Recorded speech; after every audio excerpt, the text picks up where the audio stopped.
What you just witnessed there is something that is very common. I see it all the time, both in combat sports and in self-preservation.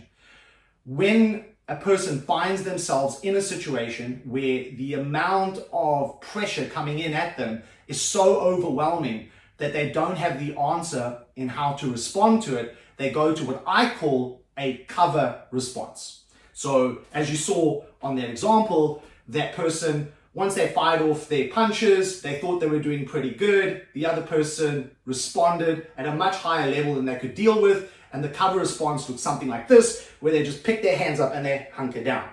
Now, that isn't how we do things in Crazy Monkey Defense. That isn't Crazy Monkey. So one of the things I want to just address here is a misconception, because for some people who've seen a little bit of Crazy Monkey, and even sadly some people who think they know what Crazy Monkey is they equate it to the hand defense. That's the thing that they look at, that's the thing that they take out, not realizing that Crazy Monkey Defense is a complete fighting system.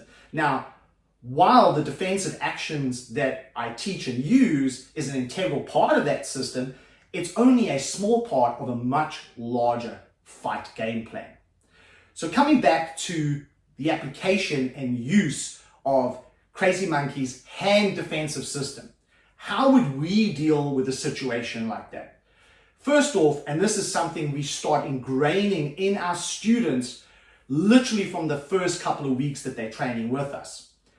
When we think about hand defensive action, it's not just a cover response, it's active. It's an active defensive process, meaning that the defensive action is active all the time while the other person is striking at you. What do I mean by active defense? Simply put, it means that when somebody steps in and starts firing shots at me and I'm feeling intense pressure and I'm feeling overwhelmed, when I go to a defensive position, when I bring my hands up, I am moving my hands all the time. Now, the reason I'm moving my hands is crucial. One, it's going to allow me to deflect the punches coming in. So instead of me taking it straight onto the arm, by moving my hands, I'm deflecting that punch coming in. There's actually another very important point, but that's kind of more of an advanced understanding, is that when you fire off a shot and you bounce off something, your recovery is much harder. So what I mean by that is if I could just fire a punch and connect straight with the person in front of me, either on their arm or on their face, that's going to allow me on my second shot to achieve a very similar outcome. However, when I punch and it bounces off something, like in what I just mentioned in an active defense, it's going to bounce off, the recovery of the bounce is much harder. So one, I'm deflecting the power and the strike coming in, but I'm also making it very hard for that person to bring in their second punch exactly as they did the first one because of the bounce off on the defense. Now, back to that example, right, that you just watched. Even if that person going to that defensive position, right, where they bring their hands up, if they had some Crazy Monkey Defense understanding, they would be moving their hands. And even if they were doing that, that in of itself is still not enough, right? Because especially when you're dealing with somebody who's bigger and stronger and more powerful, while yes, you're deflecting the punches and all the things I just discussed previously, you're still in the firing zone, right? You're still straight in front of this person. So what you want to do is you immediately want to start getting yourself off onto that X position.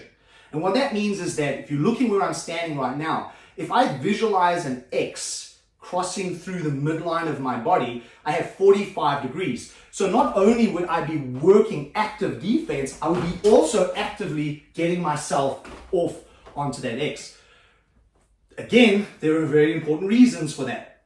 One, I'm removing the immediate target, right? He's looking at me, he's coming at me like a freight train. If I stay there, he's just eventually going to overwhelm me, even if I have active defense, because it's not enough. So I'm going to utilize my mobility, my footwork to get myself off so that he has to reorient himself back to a position where he can strike effectively, right? At least with power. Now, I wouldn't just use just one movement.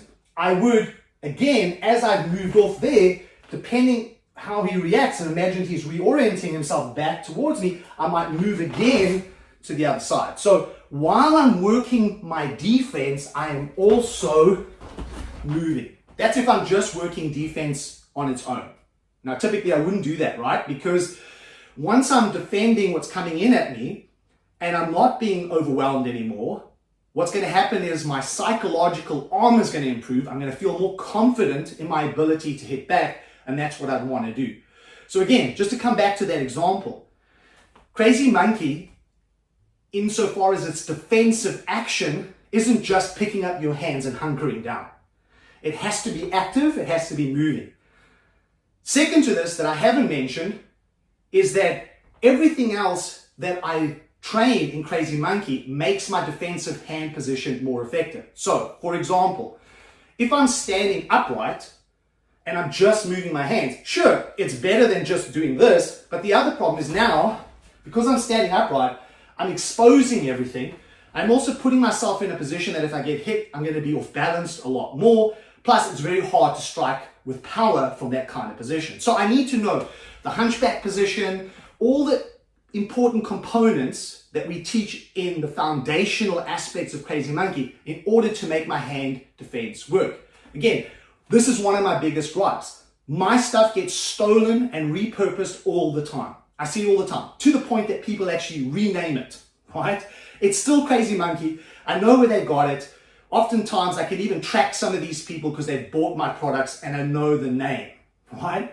But they don't fully grasp that this is a complete fighting system. It's not just hand defense. It's the way that we stand. It's the way that we move. It's the understanding of inner game and how we apply it. We also have a systeming process, right? Where we know that if we're at a distance, we're trying to achieve this. If we move to the midline, this is what we want to do next. If we go into close quarter or straight jacket clinch, as we describe it in Crazy Monkey, these are the strategies and tactics we want to apply. So again, I'm coming back to this. It's not just hand defense, right? But if we just take that example that I showed you, just as it is, the way that I would immediately improve that situation is I would get the person that goes to the cover response, right? To one, lock everything down, go to that cover response, but have hands moving actively, and then making sure that you're getting off to that X and then continuing moving if you don't feel ready to put in a counter offensive in that moment in time. And that alone is going to improve it. Now, is that the only way that I would deal with somebody putting me under immense pressure? Of course not, right? That's possibly for another video. I might use my CM2 hand defense to reverse to get out and use CM2 hand defense to get out. Because now that's even better if I can do that. The problem with that is that you need to have a very good understanding of the Crazy Monkey fighting system to apply something like that, because I would push that into more of an intermediate phase of training. But nonetheless, right, hopefully you got something out of this video.